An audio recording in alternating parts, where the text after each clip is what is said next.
Welcome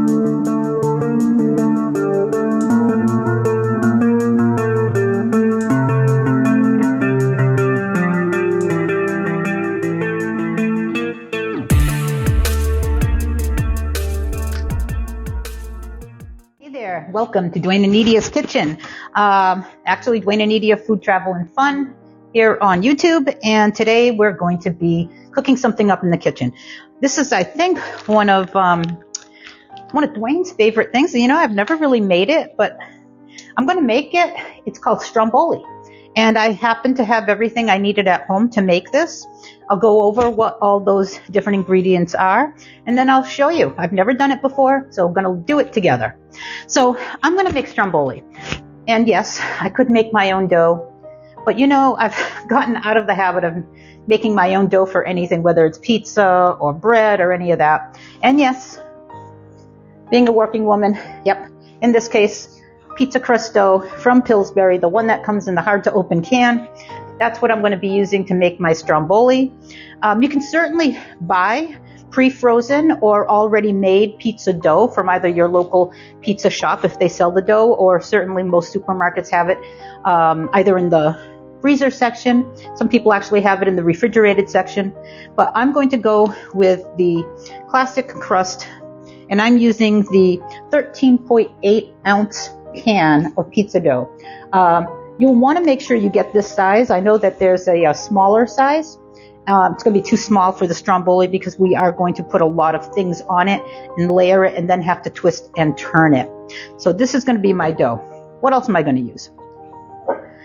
I don't have any homemade pizza sauce right now, so I'm actually going to go with my favorite, or not my favorite. You're not going to use a lot of it. Pizza sauce. I'm going to use some Italian seasoning or Italian style herbs. I'm going to use some parsley leaves. Certainly fresh parsley is fine. And I'm going to use some onion and some garlic powder to give it a little more flavor. A couple of drops of whatever your favorite hearty Italian type dressing is. Much like the subs that you get in an Italian grinder, sometimes a little bit of that acid from the vinegar and from the different spices that are in an Italian dressing. Tastes really good. Couple of slices of plain boiled cooked ham. I'm going to use some shredded mozzarella, and I have a package of Italian meats or antipasti. I have hard salami, pepperoni, and Genoa salami, and that's what I'm going to use to make this Italian style Stromboli. All right, so first up, let's take a look at this dough. I'm always very careful about following the instructions on how to open this. Okay. Classic crust. Oh, one thing I do want to say is I checked online and looked around. It is okay to make up these Strombolis even up to a day or so ahead of time before you bake them. And you might want to do that in case you're having people come over and you're kind of short on time. Just make sure that once you put it all together and roll it all up, that you roll it very tightly in either some saran wrap or some foil and refrigerate it up until the time that you can preheat the oven and then bake it. It will bake for about 30 minutes or so at 350. Okay, hardest part, start here. Press and pop with the spoon. I don't know why I have an issue with this. Do you guys have an issue with these cans?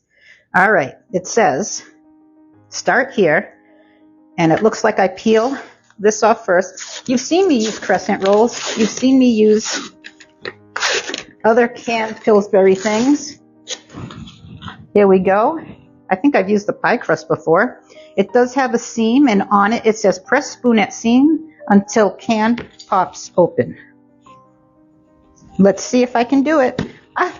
It worked. What do you know? Okay. I'm going to put my parchment paper here and take this dough out and put it on the parchment paper right here. The reason I'm putting it on the parchment paper is because I'm going to unroll it, and then I want to be able to assemble the Stromboli right here, but then very carefully lift it and then put it on my sheet pan before I put it in the oven. All right, let's see what this dough looks like. Looks pretty good. don't really see, here it is. I'm going to move these so that you can see me unrolling the dough. And trust me, I am not a master baker or a master dough roller. But I did note that you would want the larger size. Oh yes, this is pretty big. It's pretty big, yeah. I'm going to unroll it so it takes up most of my parchment sheet here. I'm going to unroll it. It makes a very rectangular looking pile of dough. I'm going to stretch the edges just a little bit. And here I go. That looks quite nice. Quite nice and quite large. I was hoping it would be big. I was going to make this the other day, and like I said, I bought the wrong size can of pizza dough, and it did not look like enough. One thing I didn't mention, I do have an egg wash here, or beaten egg here, and I am going to use that egg wash, and you'll see me do it before this goes into the oven. All right, first things first. I'm going to take the spaghetti sauce, whether it's a spaghetti sauce that you've made or a spaghetti sauce that you've purchased. Okay, I am going to take the spaghetti sauce and get a spoon out, and I'm going to spread the top of this pizza crust, not all the way to the edges, with the sauce. Make sure you leave some of the edges unsauced. You're going to need those when we start pulling this all together. You'll definitely want to cover it, but don't put too much. You should be able to see through it. Need some more here in the middle. Never bought this kind of sauce before. It's the Walmart brand. It seems very thin. Probably should have checked in my freezer to see if I had any of my own homemade sauce. When I make sauce, I tend to make a lot of it at once, and I like to freeze it. Some people like to make their sauce and can it. I don't think I've ever done that though. All right, so I'm spreading it fairly evenly, not going all the way out to the edges, but making sure that it's close enough so that I've got enough sauce. Moving some of these more thick looking sections toward the middle. All right.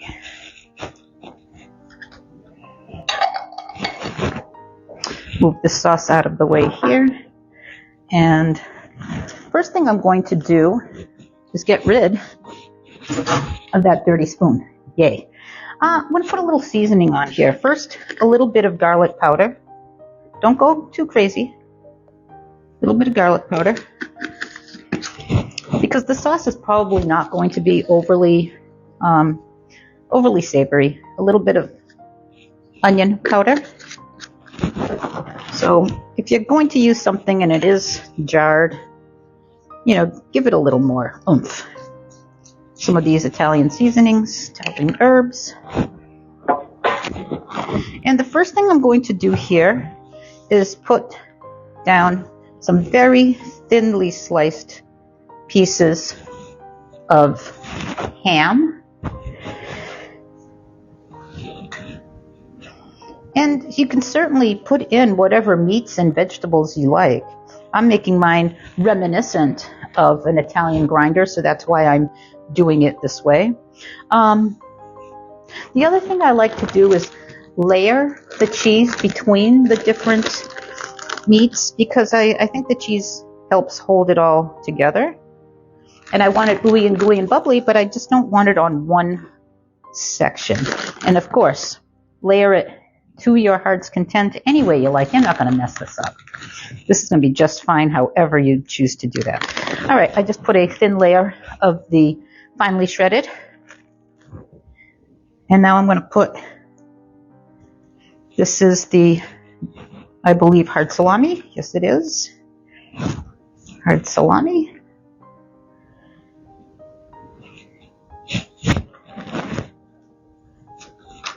And this is the pepperoni. I'm going to try and fill in these gaps here with the pepperoni. I'm going to use this entire package because it is kind of designed for like, a pizza or a sandwich. There we go. Here I go again with another thin layer of mozzarella. If you like white cheddar, sharp cheddar, or even provolone. Provolone might be a good choice here as well. I have all those cheeses. I don't know why I decided on the mozzarella today, but let's see. Maybe next time I'll try it with the provolone. And now we have the Genoa salami. And I'll use a slightly different pattern because we are going to curl this up and I want every bite or every slice to have something to it.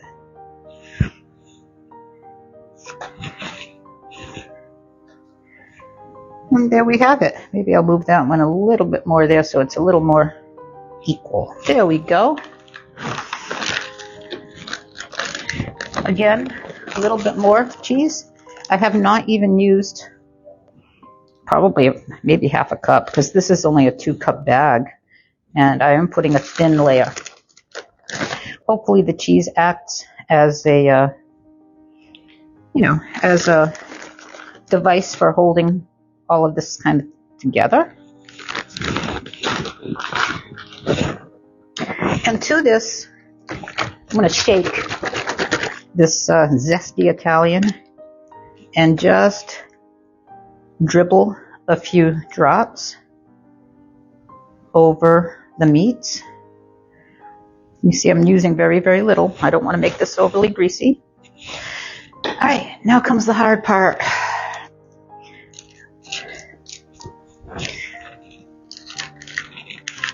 This may be a big mess or a big success. Here I go. I'm going to swirl, and the whole time I'm doing this, I'm trying to, there I go, another twirl layer here. I'm getting closer and closer to the edge of my, maybe what I'll try to do now is take that other edge. Oh, it's working. Oh, wait a minute, it's coming out, it's coming out. I think I'm going to be, I don't know. It'll be okay, I'll fix it. I didn't want any meat to ooze out, so I'm tucking in any extraneous said meat. One thing that I do want to do is I want to make sure, as I put up my sleeves, that I kind of bring those edges together. And I want to take these ends, and maybe I went a little too far with the tomato sauce because I was hoping I wouldn't have any tomato sauce there, but let me grab my paper towel so I can wash my hands. This end is much, much better. See, I can actually crimp it, and tuck it. This side here, I can crimp it and tuck it, but a little of the sauce has oozed out, probably because I used too much of it. I think what I'm going to do now is take another piece of parchment out, move that there, and put a clean piece of parchment here on the pan that I intend to cook that in.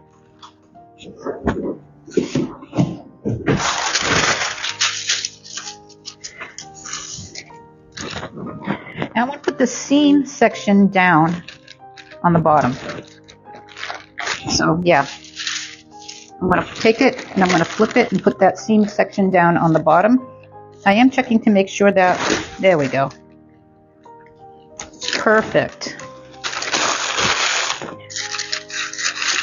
Everything underneath is tucked in and tucked under. This is in the middle of my pan here. Turns out okay. The part where there's a little extra sauce and stuff is basically on the bottom, but the overall Stromboli itself looks really good. All right, so what's next? Well, what's next is you want to cut a few slits in here. Actually going to get a knife. Okay, I'm going to cut a few slits in here in the dough so that it will vent while it bakes.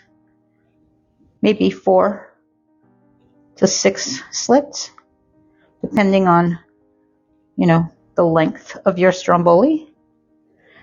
Like that. This one looks like it needs a little bit more cutting into the dough. Alrighty, that looks okay to me. And I have my egg wash, and I am going to put some of this over the top of the dough and on the edges here. If I hadn't overdone it with the tomato sauce on the edges, I would have probably used some of this to help with the crimping. But this is going to give it a nice toasty color as it bakes. Don't forget about your edges here.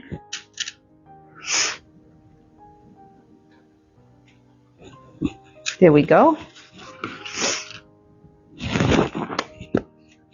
And then I'm going to garnish it with some parsley and a little bit more garlic powder, just a little. And there you have it. Typically you would want to preheat your oven to about 350 or 400, and then you put this in there and you bake it. I am actually going to refrigerate this for just a smidge of time because I want to make sure it's hot and ready to eat once Dwayne gets home from work. So I'm not going to bake it now. It'll just be cold and he'll have to reheat it. I'm going to wait to bake it until about 45 minutes or so before he gets home and wants to eat. I'll catch you later. Okay, so this is Nidia, future editing Nidia. That's now doing a voiceover. Folks, I just had a hard time this afternoon when I was making these videos, or some videos. The sound just cut out and it just did not get saved to the file. So what you're seeing here is this is what it looked like when it was all ready and I was about to pop it into the oven. I had refrigerated it for a little bit so it would be placed into the oven with about 45 minutes or so of cooking time, 45 minutes to an hour of cooking time before Dwayne got home. So he would eat it, so it would be nice and hot. This is meant to be eaten hot. So that's me setting the oven, putting it in there, and I checked after 30 minutes, and this is sort of what it looked like. Remember, I did do an egg wash all over the outside of the dough, and this is maybe about 45 minutes into the cooking time, and it was certainly getting a lot more golden. It's okay that those slits that I made in to keep it from bubbling expand a little bit, and you can actually see through to the ham. Now that I'm watching this in retrospect, I really folded it too far underneath on the left, which made it very bready when you ate from that side, as opposed to the flatter, more normal looking stromboli. So that's a note for the future. Make sure you stretch this thing out, you roll it out, and you do have to pinch the sides and pinch the underneath, but I flapped it over and it was really doughy. So that was my mistake, to be honest. It was my mistake. Here I am slicing it. I am slicing it from the side that really did have too much dough, and the more I got close to the middle, you can see all the breading. It wasn't even, I didn't even have filling on that end, so you can see that wasn't quite right. So here's me taking a slice closer to the center where there's less dough, because I didn't flap it over like that, and you'll be able to get a cross section to see the layers, and that's what it looks like. See how much bread is on the bottom? I really should have rolled this at least one more time around. So lesson learned. I'm going to actually make another stromboli probably today and see if it comes out better. I will tell you, the further we got to the middle, the more meat and the better the meat to dough ratio. So it definitely turned out okay. And if you're more into the bready stuff, then I don't think you would have been bothered by the fact that it was too doughy on one end. The other end, I did a much better job of crimping and not over layering the dough. So that's it, folks. Thanks so much. Hit that subscribe button, and we'll catch you next time on Dwayne and Nidia Food, Travel, and Fun. Bye-bye.